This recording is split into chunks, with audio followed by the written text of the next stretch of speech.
तर वाशिम जिल्ह्यातील रिसोड आणि मालेगाव तालुक्यात काल सायंकाळी झालेल्या जोरदार मुसळधार पावसाने या दोन तालुक्यातील अनेक नदी नाले तुडुंब भरून वाहत असल्याने काही गावांना चालू हंगामात चौथ्यांदा पुराचा फटका बसला आणि यामध्ये वाशिमच्या मालेगाव तालुक्यातील खंडाळा, शिरपूर, वाघी परिसरातील आडळू नदीला पूर आल्याने नदीकाठच्या शेतात पाणी साचून पिकांचं नुकसान झालं। या परिसरातील काही ठिकाणी पिकं सुद्धा वाहून गेली आहे। याचाच शेती परिसरातनं आढावा घेऊन शेतकऱ्यांची बातचीत केलेली आहे आमचे वाशिमचे प्रतिनिधी साजन धाबे यांनी। वाशिम जिल्ह्यात काल सायंकाळी झालेल्या मुसळधार पावसामुळे शेतकऱ्यांचं मालेगाव तालुक्यात आणि रिसोड तालुक्यात मोठ्या प्रमाणात नुकसान झालेलं आहे। मी सध्या मालेगाव तालुक्यातील वाघी या गाव परिसरात आहे। या ठिकाणी आपण बघू शकता माझ्या पाठीमागे या ठिकाणी अक्षरशः शेतामध्ये गुडघ्याएवढं पाणी साचलेलं आहे।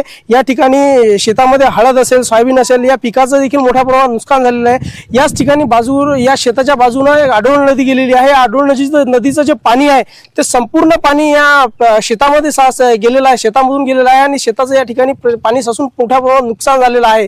या ठिकाणी जर आपण बघितलं तर मागील हा जो पूर आहे आतापर्यंत चौथ्यांदा आल्यामुळे शेतकऱ्याचं आतोरात नुकसान झालेलं आहे।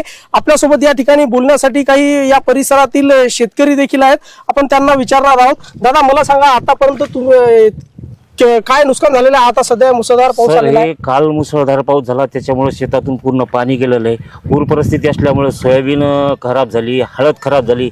ही कालचाच पूर नाही तर हे 4 वेळा पूर गेलेला आहे। 4ही वेळा पूर्ण हजारो एकर जमीन पाण्याखाली गेल्यामुळं सर्व शेतकऱ्याचं नुकसान झालेलं आहे।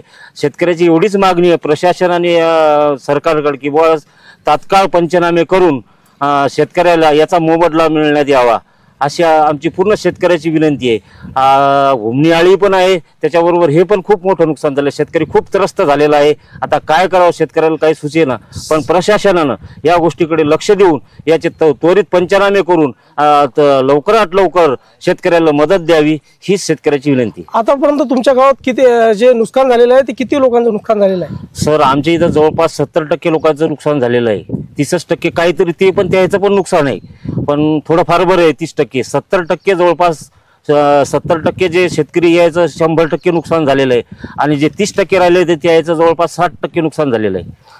जसं की होते या परिसरातील शेतकरी यांनी सांगितलेलं आहे की आपण जर बघितलेलं यांनी सांगितलेलं आहे की या ठिकाणी जवळपास या परिसरातील 70% शेतकऱ्यांचं जे ते मोठ्या प्रमाणात नुकसान झालेलं आहे आणि विशेष म्हणजे हे जो नुकसान आहे ते चौथ्यांदा झालेलं आहे।